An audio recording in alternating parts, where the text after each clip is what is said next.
Bonjour à tous, bienvenue sur BBI Boss Business Interview, le rendez-vous des acteurs économiques à impact positif dédié aux chefs d'entreprise. Aujourd'hui, j'ai le plaisir de recevoir Monsieur Demba Dramé, qui est le CEO de Souffle Rythmé, un cabinet spécialisé dans le coaching, la communication, le leadership, le management et le bien-être. Bonjour Monsieur Dramé. Bonjour Emma. Un véritable plaisir de vous recevoir sur ce plateau. Tout le plaisir est pour moi et je vous remercie pour l'invitation. Avec grand plaisir, on est là pour parler de Souffle Rythmé. Dans un premier temps, est-ce que vous pouvez nous expliquer qu'est-ce que c'est cette structure ? Alors, Souffle Rythmé est une structure de communication, de coaching, de leadership, de management et de bien-être. Le mot souffle rythmé émane d'une vision qu'on a de ce qu'est l'homme, parce que l'on considère que l'homme n'est que souffle. D'ailleurs, quand vous allez au-delà, on dit il a rendu son dernier souffle. Donc, nous considérons que la personne n'est que souffle et elle doit le rythmer tout le temps. C'est pourquoi nous avons trouvé son nom, souffle rythmé, qui s'active sur tout ce qui intéresse l'homme, la personne en général, et qui tourne autour de ces aspects que j'ai énumérés tantôt, la communication, le leadership, le management, le bien-être. Et depuis lors, nous travaillons sur ces domaines-là. Oui. Un très beau jeu de mots que vous avez réussi à trouver. J'aimerais savoir quelle est la vision justement de Souffle Rythmé. Souffle Rythmé a une vision qui est très claire, c'est de permettre à toute personne qui vient nous voir d'être à son meilleur et de paraître à son meilleur. C'est vraiment l'idéal sur lequel nous travaillons et nous faisons tout pour que cette personne-là puisse, au sortir de ces sessions, de savoir être bien dans sa peau, être bien dans son comportement, être bien dans sa vision, sa façon de voir le monde aussi et de s'épanouir pour avancer mieux. Une très belle vision qui vous incombe. Une autre question, quelles sont les principaux offres de services que vous proposez à vos clients, Monsieur Dramé ? Alors, nous proposons des services qui tournent autour de 3 grands axes. La communication, la réalisation de soi et le bien-être. Pour ce qui en est de la communication, nous proposons un accompagnement pour les personnes physiques comme pour les entreprises, sur tous les domaines de la communication de crise, la communication digitale, la communication interpersonnelle, la communication professionnelle. Et sur tout ce qui est réalisation de soi, nous proposons un accompagnement complet pour la personne dans tous les domaines qu'il souhaite, que ce soit le domaine managérial, le domaine de leadership, le domaine de la prise de parole en public, le domaine de la communication personnelle. Et pour ce qui en est du bien-être, nous accompagnons aussi pour la gestion du stress, pour tout ce qui va dans le sens de se retrouver, de mieux s'épanouir. Et voilà les 3 domaines dans lesquels nous intervenons actuellement. Un accompagnement personnalisé, aussi complémentaire, j'ai envie de dire. Oui, très personnalisé, parce qu'il nous arrive de recevoir des personnes qui voudraient être vraiment accompagnées, suivies de A à Z. Et ce que nous faisons, c'est que nous faisons un calendrier d'accompagnement très spécifique par rapport à la personne sur la base d'un diagnostic que nous faisons d'abord. Donc, la première étape que nous faisons, c'est de faire le diagnostic de la personne pour voir qu'est-ce qui bloque, qu'est-ce qui ne va pas, qu'est-ce qu'il faut améliorer, ses défauts, ses qualités, ses atouts. Et quand nous arrivons à ce niveau-là et que nous trouvons les points de blocage, nous établissons un plan d'accompagnement et c'est sur ce plan d'accompagnement que nous travaillons sur 7 à 8 séances et au bout de ces 6, 7, 8 séances, la personne est très satisfaite de l'accompagnement. C'est très intéressant. Est-ce qu'il est possible aujourd'hui, en tant que client, de pouvoir cumuler une offre totalement sur mesure ? Oui, tout à fait. Nous avons reçu des clients qui viennent nous dire j'ai un problème de gestion du stress et je voudrais simplement travailler sur ça.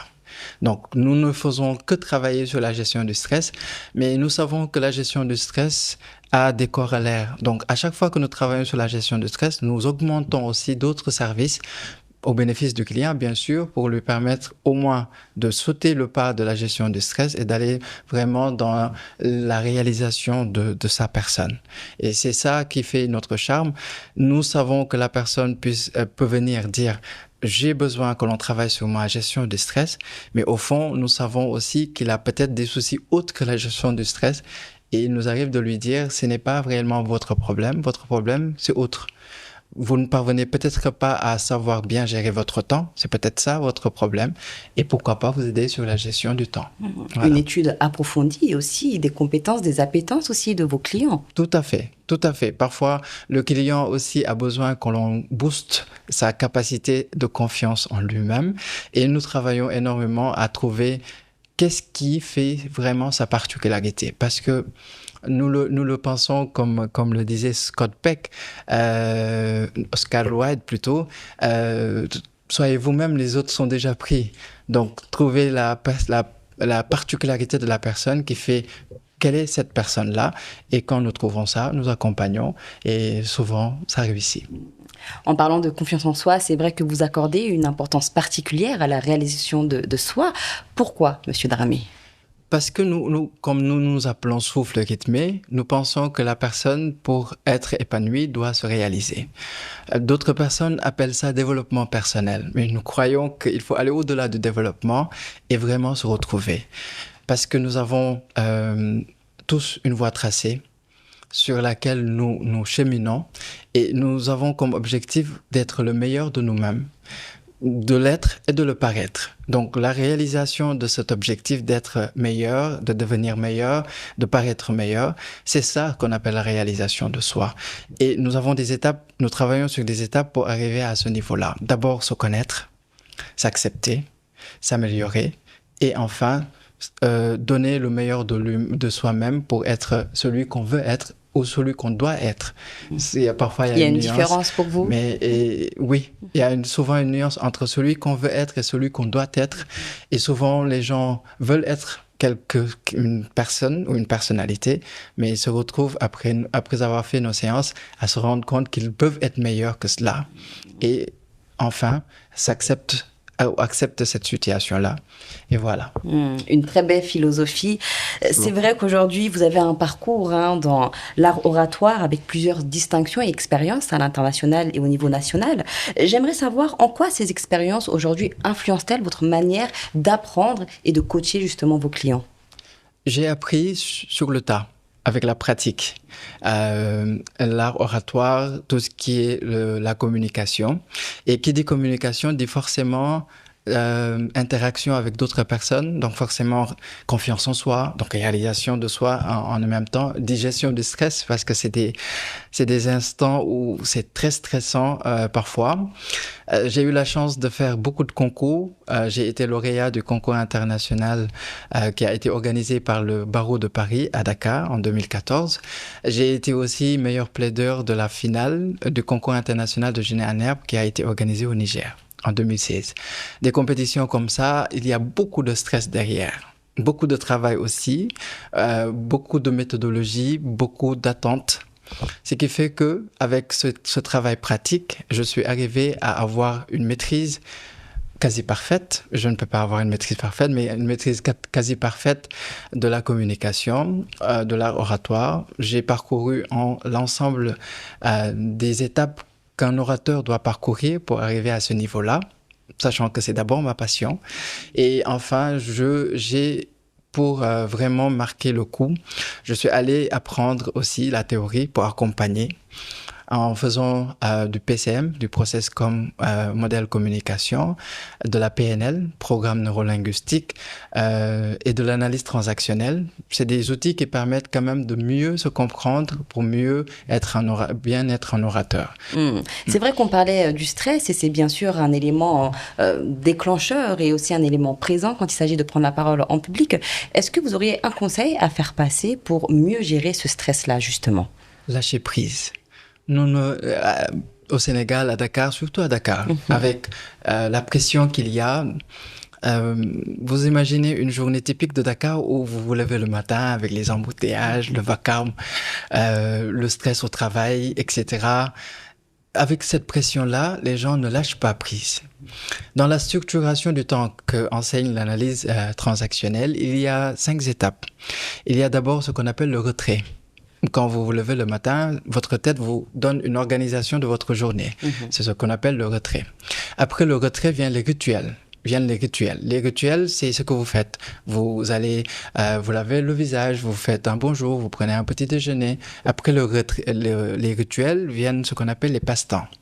Dans les passe-temps, c'est ce que vous faites pour vous occuper avant d'aller dans l'activité, qui est la 4e étape, l'activité que vous faites. Sauf que nous, la 5e étape qui devait être le lâcher-prise, nous l'oublions. Nous faisons l'activité, nous nous endormons, nous nous levons le matin pour faire une autre activité. Alors qu'il est important pour la personne, arriver après l'activité, quelle que soit l'activité, de se placer dans un environnement confortable. Ça peut être au bureau, à la maison, un lieu sûr peut-être. À la plage, dans un restaurant. Moi, j'aime bien être dans le vacarme d'un car rapide, par exemple, parce que ça me permet de revoir la situation globale du pays et de prendre son temps pour respirer. Inspirer bien, expirer bien, se retrouver autour de l'essentiel qui est soi-même et de se dire pourquoi je fais tout ça.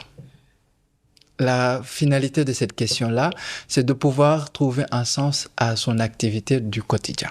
Donc, quand on arrive à ces moments-là, c'est vraiment se donner un temps pour soi. Et ce temps pour soi-là permettra au corps de prendre l'énergie nécessaire avec une bonne respiration pour oxygéner tout le corps, oxygéner le cerveau et vraiment donner au corps la possibilité de se reposer, d'être calme, de récupérer. Et quand vous faites ça, vous vous ressentez bien et vous avez des idées claires pour affronter le monde du lendemain. Donc, les entrepreneurs, toutes les personnes qui sont en activité, et même ceux qui ont une activité moindre, doivent être dans la possibilité, dans la structuration du temps, de lâcher prise. Un très bon conseil. C'est vrai qu'on a tendance à l'oublier dans le brouhaha de la vie quotidienne. Ça fait depuis 2023 que Souffle Rythmé existe aujourd'hui. Est-ce que vous auriez eu des défis à surmonter et si oui, lesquels ? Les principaux défis qu'on a eus, le premier, c'était d'abord d'adapter notre offre à quelque chose d'innovant.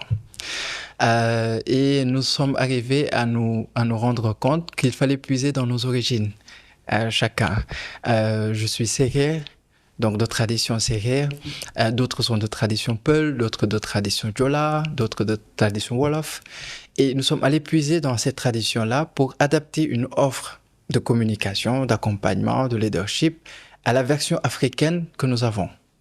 Donc, c'était le premier défi que nous avions parce que la majorité des personnes qui font de l'accompagnement le font sur la base d'un enseignement qui nous vient d'ailleurs. Nous avons voulu dépasser ce clivage-là et vraiment trouver une façon africaine adaptée quand même à nos sources d'accompagner les personnes parce que ça leur parle plus. Effectivement. Et nous avons établi ce travail-là et heureusement, nous sommes arrivés avec quand même du soutien comme le professeur Abdoulaye Cissé, qui est coach aussi, des références comme Charanta Diop, des références comme Seguin Cheikh Ahmed Tidiane Sy Al Maktoum, d'autres personnes, le président Mamadou Dia, le président Senghor. Donc, nous avons le président Abdoulaye Wade que je rends hommage aujourd'hui. Donc, des personnes comme ça. Et nous nous sommes appuyés sur ces valeurs-là pour créer vraiment une nouvelle offre africaine d'accompagnement dans le coaching, dans la communication. Ça, c'était le premier défi. Le deuxième défi, c'était de trouver des personnes que cela intéresse. Nous avons donc eu à avoir une corrélation entre ce que nous faisons et quelque chose qui nous permettrait de faire une expansion large de ce travail-là. Et le numérique est intervenu. Donc, l'autre défi, c'est de savoir maîtriser le numérique pour que cela accompagne notre offre. La chance, c'est qu'on a eu à l'intérieur des personnes qui sont passionnées du digital et c'est eux qui ont vraiment façonné notre maillage en termes de clientèle, en termes de recherche de clientèle, avec quand même l'apport du digital. Donc, ça, c'était le deuxième défi. Le troisième défi maintenant, et c'est le défi qui était le plus important, c'est que quand on a commencé et que ça a suscité beaucoup d'intérêt, beaucoup de personnes sont venues vers nous pour nous dire « je veux qu'on nous accompagne », c'était vraiment de pérenniser l'offre et de ne pas baisser en qualité. L'autre défi, c'était vraiment ça. Et nous travaillons actuellement vraiment à relever ce défi-là parce que toujours nous avons des demandes. Il faut qu'on pérennise l'offre, qu'on l'améliore et surtout que l'on ne baisse pas en termes de qualité. Voilà. Des défis qui montrent aussi l'importance de ce que vous faites en termes de communication et aussi d'une demande qui est présente sur ces thématiques. Énormément. Des personnes nous sollicitent parce que déjà que l'offre les parle, puisque on a voulu africaniser, donc c'est quelque chose qui les parle très bien. L'accompagnement surtout personnalisé les intéresse parce que ça permet d'être je dirais en intimité, très relative, mais en intimité avec la personne pour vraiment l'accompagner sur son besoin spécifique. Et parfois, les personnes nous disent « Je ne savais pas que je pouvais être comme ça ». Et si elles peuvent être comme ça, seulement ils n'ont pas un bon accompagnement. Et là, nous faisons en sorte quand même de les fournir cet accompagnement-là. Donc, depuis quelque temps, nous avons été vraiment très sollicités sur ce domaine-là. On doit se rendre à Saint-Louis le 20-21 pour une activité. Et là, le 13, on se rend dans une structure de la place pour aider de jeunes entrepreneurs à mieux s'épanouir dans la communication et le leadership, le management, le bien-être. Voilà. De très belles actions en perspective. Nous arrivons à la fin de cette interview. Est-ce que vous auriez un dernier message, Monsieur Dramé, à faire passer ? Le dernier message que je voudrais faire passer, c'est d'abord l'humanisation des moments. Nous sommes dans un pays actuellement qui a une ferveur communicationnelle impressionnante parce que la politique a fait que nous parlons beaucoup, nous communiquons beaucoup. Les réseaux sociaux ont facilité ça, donc tout le monde prend la parole, tout le monde est dans cette communication, parfois à outrance. J'aurais fait vraiment un appel à une humanisation de cette com, en considérant l'autre comme soi. Donc à chaque fois que l'on parle en s'adressant à l'autre, vraiment considérer qu'on s'adresse aussi à soi, parce que l'autre, de toute façon, c'est nous-mêmes. Donc, vraiment aller dans ce sens d'humanisation. L'autre message, c'est d'appeler encore les jeunes entrepreneurs, les entreprises, les organisations à venir nous voir pour vraiment qu'on les aide à mieux améliorer leur com. Souvent, ce qui fait la chance d'une entreprise, ce n'est pas l'offre simplement qu'elle est en train de faire, mais c'est les personnes qui travaillent pour cette entreprise. Donc, si on met vraiment en valeur les personnes qui sont au sein de l'entreprise, mais l'entreprise en gagne énormément. Le capital humain de l'entreprise est devenu la richesse de l'entreprise. Donc, nous savons comment accompagner ce capital humain pour développer cette entreprise-là. Et nous travaillons énormément sur ce domaine-là. Pour les personnes physiques qui aussi veulent un accompagnement personnel, nous sommes disponibles et nous sommes assez outillés depuis le début jusqu'à maintenant pour vraiment savoir quel type d'accompagnement nous faisons, avec quel type de personnalité. Et comme c'est fait sur une base très intime avec la personne, il nous arrive même parfois de sortir cette personne-là du cadre vraiment solennel de souffle rythmé et de faire une séance avec lui dans un restaurant, à la plage, pourquoi pas, pour vraiment trouver cette jonction de l'apprentissage et du bonheur. Une très belle approche. Oui. Félicitations, Monsieur Dramé. On peut sentir la passion à travers de cette interview. Et je rappelle que votre parcours et votre engagement démontrent l'importance du leadership, de la communication et du développement personnel dans la réussite individuelle et collective. Merci beaucoup. Merci à vous d'avoir regardé cette interview jusqu'à la fin et je vous dis à très vite pour une nouvelle émission de BBI.